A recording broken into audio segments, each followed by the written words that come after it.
PDF के लिए Telegram join करें। डिक्टेशन स्टार्ट होगा 5 सेकंड के बाद।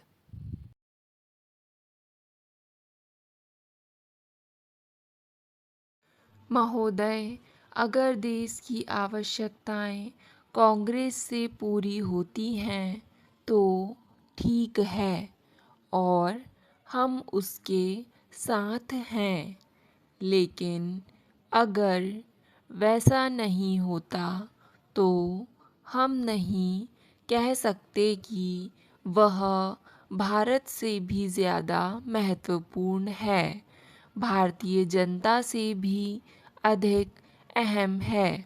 और मेरे इस कथन पर बहुत से लोग रुष्ट हुए और उनकी समझ से यह पार्टी के प्रति वफादारी के विरुद्ध बात थी। लेकिन मैं अब भी इस मामले पर उतनी ही दृढ़ता करती हूँ और मैं समझती हूँ कि कांग्रेस जनता से दूर अंशतः न केवल इसलिए होती गई कि शायद वह एक लंबे समय तक सत्ता में रही, बल्कि इसलिए भी कि हमारे यहाँ लोकतंत्र का जो स्वरूप प्रचलित है उसमें उस चीज़ को सरलता से पाँव जमाने का मौका मिल जाता है, जिसे अमेरिका में मालिकाना रुख कहा जाता है। और हर जगह कुछ लोग यह सोचने लगे कि वे कांग्रेस हैं, कि वे ही अमुक राज्य की जनता है और परिणाम स्वरूप सही हों या गलत वे लोकप्रिय हो गए हैं। परंतु हमें उस लोकप्रियता के औचित्य को परखने का अधिकार नहीं है।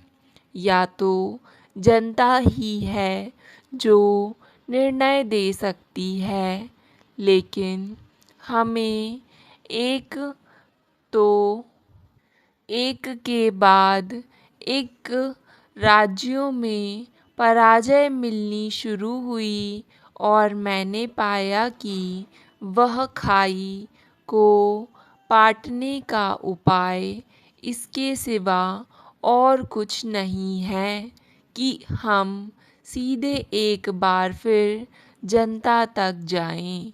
आप यह जानना चाहेंगे कि हमें उदाहरणार्थ बंगाल में क्यों पराजय मिली। यह सभी जानते हैं कि केरल जैसे राज्य में हम क्यों हारे। आपको शायद पता नहीं है कि पांडिचेरी में क्या हुआ। आप फ्रांसीसी हैं, इसलिए आपको पांडिचेरी में दिलचस्पी होगी। वह बहुत छोटी सी जगह है। वह एक मनोहर फ्रांसीसी प्रांतीय नगर है। वहाँ कांग्रेसी मुख्यमंत्री था। वह एक युवा कांग्रेस मुस्लिम था। अकारण और अचानक हमारे लोगों ने तय किया कि उसे हट जाना चाहिए, वह उपयुक्त व्यक्ति नहीं है और उसके लिए मुख्यमंत्री होना उचित नहीं है। लेकिन मैंने कहा सब कुछ ठीक ही तो है। वह वहाँ है, वह चुना गया है। आप अगले साल तक प्रतीक्षा करें और अगले चुनावों में आप किसी और को खड़ा करें। लेकिन उन्होंने कहा नहीं, नहीं, उसे हटाना ही चाहिए और मैं उसकी सहायता करने में असमर्थ थी। हालांकि मैंने पार्टी में बहुत कोशिश की, लेकिन सब व्यर्थ हुआ। उप सभापति महोदय, नई चिकित्सा जानकारी में तेजी से विकास और स्वास्थ्य संरक्षण के तरीकों में परिवर्तन के कारण अनवरत चिकित्सा का महत्व बहुत बढ़ गया है। इस समय शिक्षण कार्यक्रम नीरस और उबाऊ बन गया है और अध्यापक भी अपनी जानकारी को अद्यतन बनाने तथा उसमें सुधार लाने के लिए अधिक दिलचस्पी नहीं लेते हैं। भारत में एक दो स्थानों को छोड़कर अन्य चिकित्सा कॉलेजों में अभी तक अध्यापकों के प्रशिक्षण कार्यक्रम की कोई व्यवस्था नहीं है। यदि स्वास्थ्य सेवाओं को उच्च स्तर का तथा आम तौर पर स्वीकार्य बनाना है तो स्वास्थ्य सेवा में कार्यरत सभी लोगों को सतत शिक्षा कुशलतापूर्वक आयोजित करना और आर्थिक दृष्टि से उपयुक्त बनाना बहुत महत्वपूर्ण है। शिक्षण अस्पतालों में अभी तक नियमित या संगठित कार्यक्रम नहीं चलाए जाते हैं।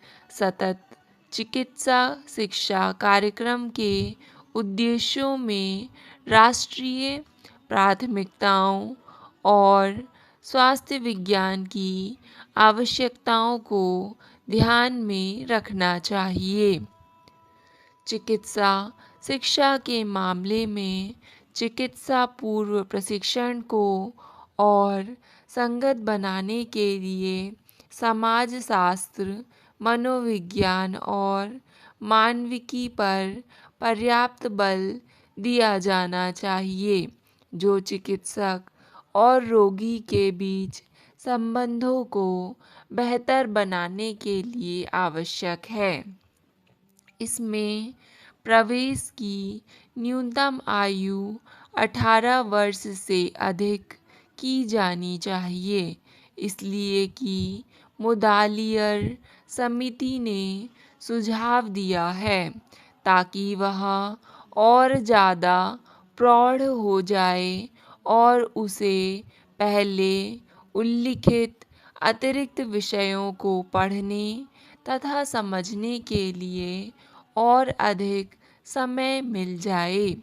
आमतौर पर यह अनुभव किया जाता है कि चयन की वर्तमान प्रणाली दोषपूर्ण है और इसमें डॉक्टर के रूप में अपनी आजीविका में योगदान करने के मामले में उम्मीदवारों के व्यक्तित्व की पूरी तरह उपेक्षा करके उसके स्कूली स्तर पर ही अधिक जोर दिया जाता है। छात्रों के चयन के तरीके में प्रारंभिक छँटनी का तरीका अपनाया जा सकता है, जबकि अभी तक अंतिम चरण साक्षात्कार और मानक मूल्यांकन के व्यक्तित्व आकलन के आधार पर किया जाता है, जिसमें पिछले शैक्षिक विवरणों, प्रतियोगितात्मक परीक्षा के स्थान, शारीरिक सौष्ठव, प्रेरणा, अभिरुचि, व्यक्तित्व तथा मनोवैज्ञानिक परीक्षण किए जाते हैं, जिसमें उम्मीदवारों को खेलकूद, एनसीसी और अन्य पाठ्यक्रमेतर गतिविधियों में भाग लेने के लिए उचित अंक दिए जाते हैं। कंप्यूटर पर आधारित वस्तुनिष्ठ बहुविकल्पी प्रश्नों तथा उत्तरों के आकलन के सभी तरीकों के लिए ईमानदारी तथा निष्ठा की मूल बातों पर ध्यान देना आवश्यक होता है। महोदय, दिल्ली या बम्बई या बिहार और उत्तर प्रदेश के लोग विकसित हैं, इसलिए आप जब भारत के बारे में सोच विचार करें तो पृष्ठभूमि में आपको यह सब रखना होगा। अब स्पष्ट है कि मैं भारत के भविष्य के बारे में इसके अलावा और कुछ नहीं कह सकती कि जैसा कि मैं पहले कह चुकी हूँ, मुझे जनता में बहुत विश्वास है और मुझे कोई संदेह नहीं कि चाहे कुछ भी क्यों ना हो, वे सर्वोच्च स्थान पर उठेंगे और इसी बात का महत्व है। मेरे और मेरे दल के कुछ प्रमुख कर्णधारों के बीच एक मतभेद यह था कि शुरू में ही प्रधानमंत्री बनने के समय ही मैंने बम्बई में एक भाषण दिया जिसमें मैंने कहा कि कांग्रेस से मुझे बहुत लगाव है क्योंकि कुछ लोग उसमें 15 वर्ष की आयु में शामिल हुए, कुछ 20 वर्ष की आयु में और कुछ अन्य 40 या 50 वर्ष की आयु में। लेकिन मेरा तो जन्म ही कांग्रेस में हुआ। मेरे जन्म के बाद ऐसा कोई भी समय नहीं था जबकि मेरा घर सभी प्रमुख राजनैतिक गतिविधियों, निर्णयों और बैठकों का केंद्र ना रहा हो। मेरे घर में जन्म के बाद खुशहाली थी। स्टॉप। डिक्टेशन पसंद आए तो वीडियो को लाइक तथा चैनल को सब्सक्राइब ज़रूर करें।